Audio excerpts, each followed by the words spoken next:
In this video, we're going to answer a question that comes up from time to time. And that question is, why do I experience failure so often? What is the cause of my persistent failures? And that manifests itself in a number of ways. One of which is nothing I do seems to work, or there seems to be something blocking my paths, my plans. Whatever I do always ends up in failure. It looks like it's going to work out, but somehow it doesn't. And what you also find is the career doesn't work, or relationships don't work, or when it comes to money. I try this, I try that, I try that, but nothing seems to work. What is the cause of that? But more importantly, how do you fix it? Let me make it clear upfront. The focus of our channel is to demonstrate the power of the principles of the Bible in dealing and solving everyday problems. Our focus is first the principles of the Bible and the practicality of science. What we have found is when you take the two and put them together, you come up with a very powerful solution. The principles are really how everything is supposed to work, but the practicality are the day-to-day things that you need to be doing. What we'll also do towards the end, we'll talk about a case study that will show how the principles were applied and the practicality of science came into play. Now, the impact of this problem where nothing seems to work is, you find yourself in a situation where, you're just filled with a lot of hopelessness. There's a despondency. It's like tomorrow is just going to be another day. What's going to be so different about it? Because you are expecting failure. So you settle for distraction. And distraction could be you watch a lot of TV, you engage in a lot of sex all the time, or you do drugs. Life tends to be very unidirectional because you are so consumed by, I don't know why things don't work. I've tried everything and I'm trying everything, but nothing seems to work. What is the cause of that? That's what we're going to focus on. Now, the core problem is you have believed a lie. And you will see in a lot of the problems that we're going to be talking about, the fundamental issue is that you have believed a lie. How is that the case? The Bible says, the truth shall set you free. Now, if the truth sets you free, what keeps you in hostage is the lie. So, what is the lie that you're holding on to that's keeping you from getting to the goals that are important to you? That's really what's important. Now, there are different levels of lies, but the most fundamental and the most powerful is this: life happens only on the natural plane. That's not true. Life happens on two planes simultaneously, and one plane is a spiritual plane, the other plane is a natural plane that we're familiar with. Let me just explain one thing. Astrophysicists tell us natural matter constitutes 5% of matter in the universe. 5%. The other 95% is made up of something called dark matter and dark energy. Now, they don't know what dark matter is, they don't know what dark energy is. All they're telling us is what is visible, what is natural, only constitutes 5% of what is out there.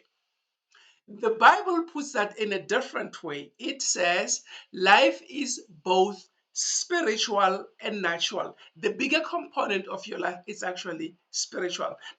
For that to make practical sense, let's dig deeper into the structure of what a human being is. A human being is made up of two components. One is the natural component, the other is the spiritual component. Now, the spiritual component is further divided into two. In total, we have three. It's the natural component, it's the body, it's number one. We have the soul in the middle, and we have the spirit. Now, every now and then you look at your eye or you point at your eye and you say, this is my eye, this is my ear, this is my head. Where exactly are you?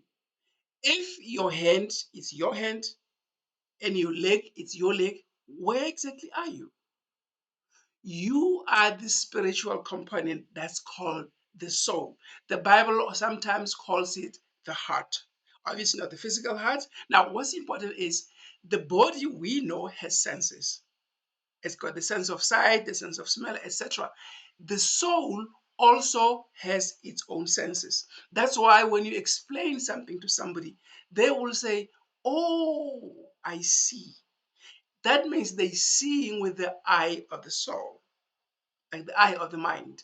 But in the same manner, your spirit has its own senses. The way it works is, let's look at the body because that's much easier for us to relate to.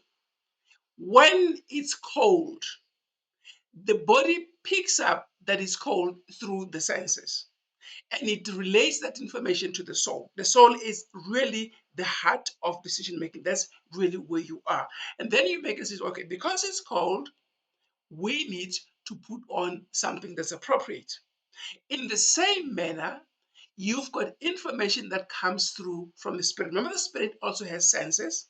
So you have senses coming from the spirit and you have senses coming from the soul. They feed that information from the body. They feed that information to the soul. Now the soul has to make a decision. Okay, which do I prioritize? What do I do? Now I know this sounds pretty abstract at this stage, but it'll make sense in a minute. The implication of that is this: you and I, as human beings, live in two worlds. We live in the natural world of what we can see and feel with our natural senses. We also live in the spiritual world. Now, this is what's interesting. In the natural world, we have living beings. We have animals, we have trees, we have fish, and that kind of stuff. But also in the spiritual world, there are living entities.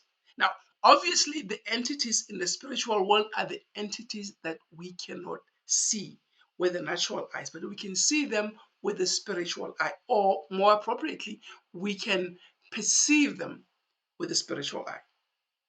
What does that mean in real terms? It means in the same way as in the natural world, there are good players and there are bad players. There are like snakes that can kill you, and there are other people like your parents who are there to love you, who care about your welfare. In the spiritual world, we have the same types of characters. There are entities in the spiritual world whose desire is to see your downfall. Now this is very important to understand because you will see how this plays out in a minute. What we're showing here is a diagram that indicates in a practical way that you as a human being are made up of two components. Now, the first component is the spiritual component of you, the spiritual part of you, right? Remember we said that component is made up of two elements. It's the soul and it's also the spirit. The spiritual component of you is wired for relationships. The natural component is wired for increase, to create. So you are an entity that's built and wired to form relationships with other human entities or other entities through which or with which you can form relationships, but you also wired to create and increase and make things better. Now let's look at the natural component first. There are three stages. The first stage, it's about you. The second stage, it's about the family that you're a part of. And the third is about the tribe that you also a part of. We're starting with that one. It's about the gifts that you were born with. It's about the purpose that was wired in you. You come to this world with a set of gifts with a very clear purpose, even if obviously at some stage you don't know what that is, but it's something that you can figure out. Number two, you're born into a family. And the role of the family is to help you become the you that you can become. Is to help you grow and nurture and become a standalone individuals. And the tribe is really there to help you build and do the rest of the things. Now, let's go a step deeper. What's important is you have to understand what your gifts are and what your purpose is. You have to get to a point where you say, I know my gift is, for example, to sing, or my gift is this and this and this. And we'll see when in a minute how those ones come into play. But more importantly, you have to get to a point where you believe. You get to a point where you say to yourself, I was born for this. What were you born to do? Now let's move a step further to say, under the family, you were born with natural gifts. Now the family helps you to take those gifts and turn them into a skill. Now you use the skill to solve a problem. Now you and I came into this world with gifts, but fundamentally our usefulness to our environment is determined by the solutions that we provide. Nobody cares what your skill is. People only care about the solution that you create. And this brings us to the issue that a lot of people are terrified of is what you are able to solve.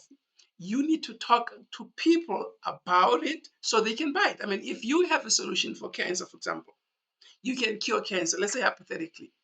What good does that do if you're afraid to talk to people about what the fact that you have a cure for cancer? So the point is, you have to offer a solution, but more importantly, you have to have the courage to speak up about the solution that you offer.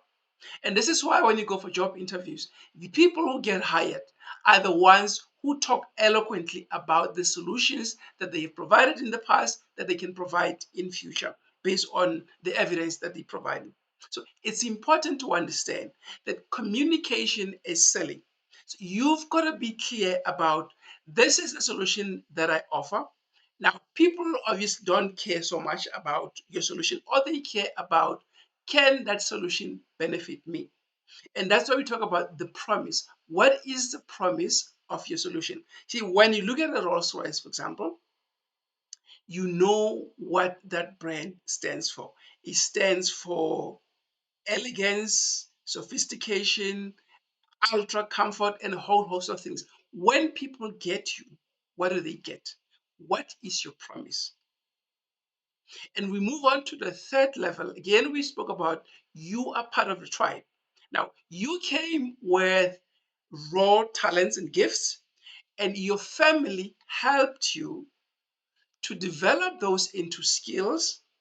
And with the skills, you solved a problem, or you solved a number of problems. Now, you've got to take those problems and turn them into solutions and say, guys, the problems that you've been experiencing, problem A and B and C, I have a solution, or solutions that can solve those problems. This is where we get to the tribe element. The tribe is where you're saying, the tribe, this is what I'm contributing. It's about building, it's about creating. I have a solution for this, then I start working with somebody else who has the solution for something else. And a group of us, or the two of us, we begin to build something bigger. Now, this is important because the more I can do that, the more influence I'm going to have. Now, the point here is, if you're going to excel, it's important that you be clear what you have to offer, what is your uniqueness.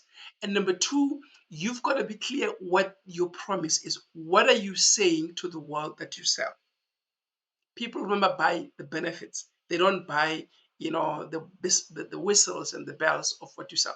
You've got to be, if you take the solution, this is how it's going to improve your life. And your influence grows as you're able to help more people. Now, this is the natural component. Remember, I said the natural component is wired for increase, for creating. And this is how you do it. Now, the spiritual component, we said, is wired for relationships. Why are relationships so important in our lives as human beings? Because we don't come from nowhere. We were created by God, and God has said, I am the source of light, I am the source of wisdom, I am the source of life, and I am the source and the embodiment of love. So, what he's saying is, he created you and I to join his family of God beings. But to do that, we have to link up with him to understand what that means and begin to do it. Now, I've already explained the creation portion. Now, let me talk a little bit about what it means to relate to God. Now, what the Bible says is this is what God says is, I am the source of life, I am the source of light, I am the source of love. The first thing you need to do is relate to me, understand who I am, and I will teach you how to be these things. Obviously, you will be these things on a smaller scale, and you will grow continually. This means the important part is to build intimacy with the Lord. You build intimacy with him, and as you understand what he stands for, what he's saying you need to do to become like him, you start practically implementing those things. So it's your relationship with God comes first, and you take that relationship and you practice it and relate to other people in the same way. So your relationship with God, it's expressed by the extent to which you practice the same principles when you interact with other people. Now, this is how the two interact. The spiritual component of you, it's about, think of it as the spark of life, as the energy. Think of it as the guidance. You have this energy, and God is saying, you are unique. You are here to solve a problem or a set of problems. Now take your uniqueness and those solutions and go sell them to ecosystem, to your tribe, and together build something bigger. Let me share a case study.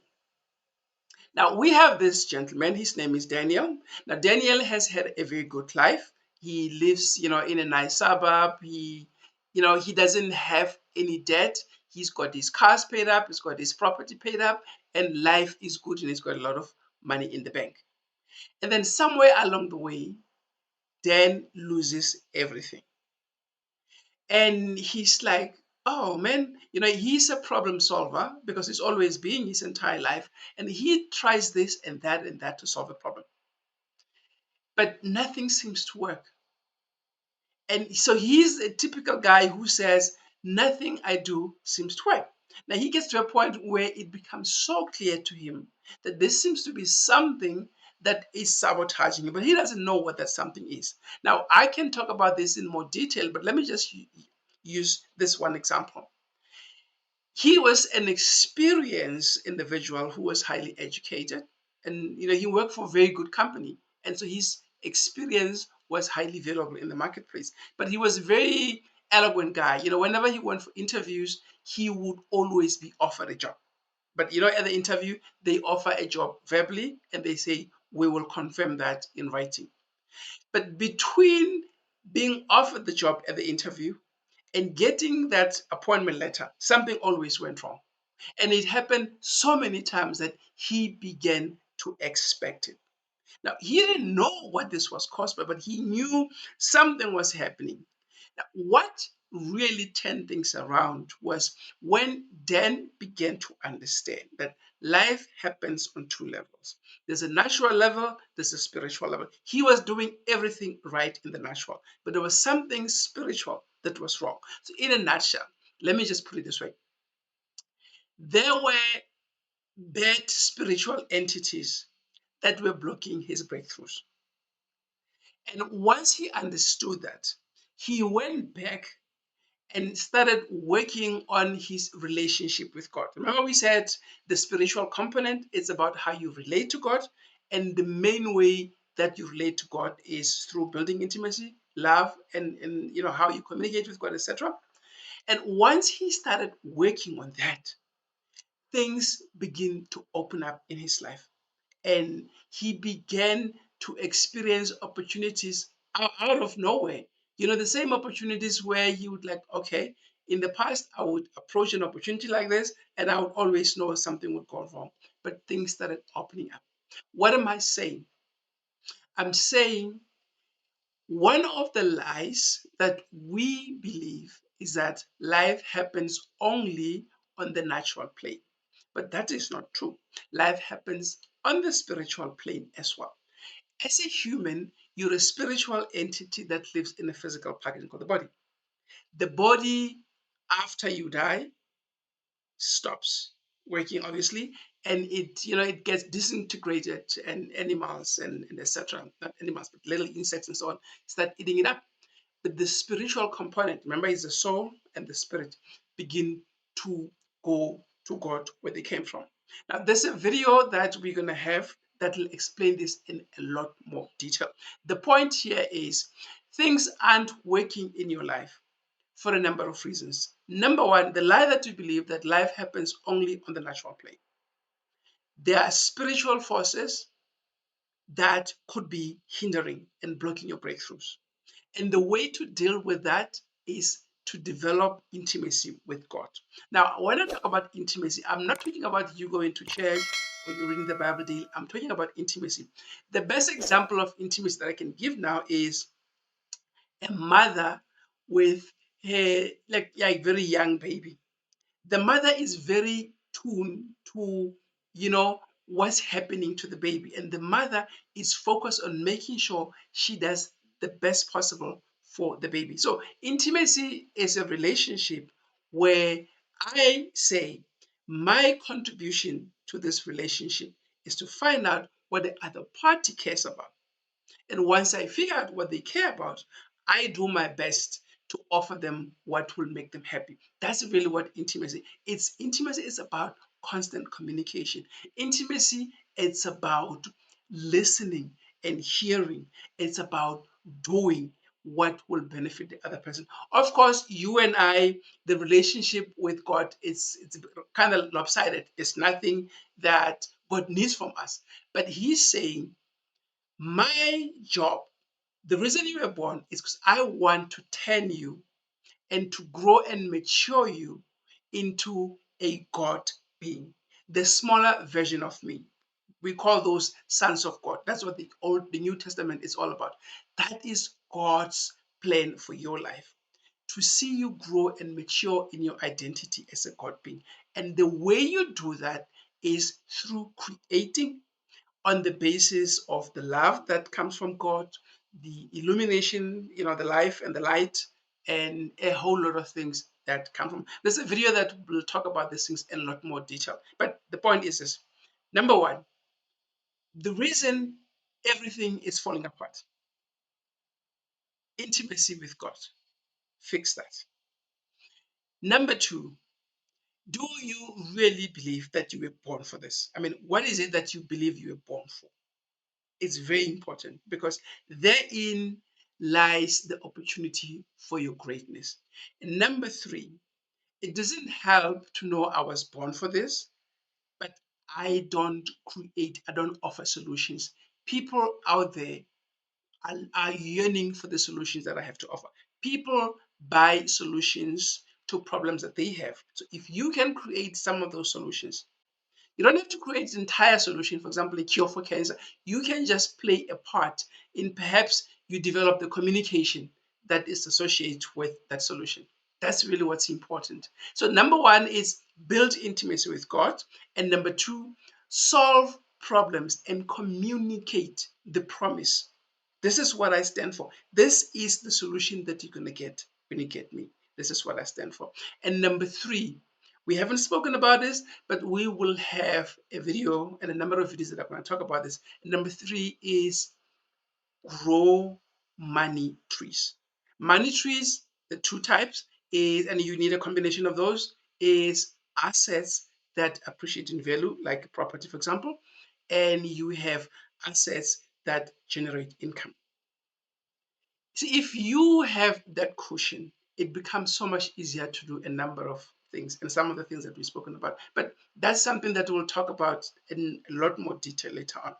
So I'm saying number one, build intimacy with the Lord, because it's from that, number one, that opportunities are going to come. And part of those opportunities is God will make sure that the forces of darkness, those enemies who always trying to destroy you, like you have them in the natural world, He will make sure that he keeps them at bay. So that's the most important benefit. But number two is he will guide you on what to do. Remember, you are the small version of God, and he's saying this is how you mature in that identity. There's a video that we're going to do about identity and how in life you get results based on who you are and who you have become, not on what you desire. Now, we'll talk about that in a separate video. But so, number one, build intimacy with the Lord.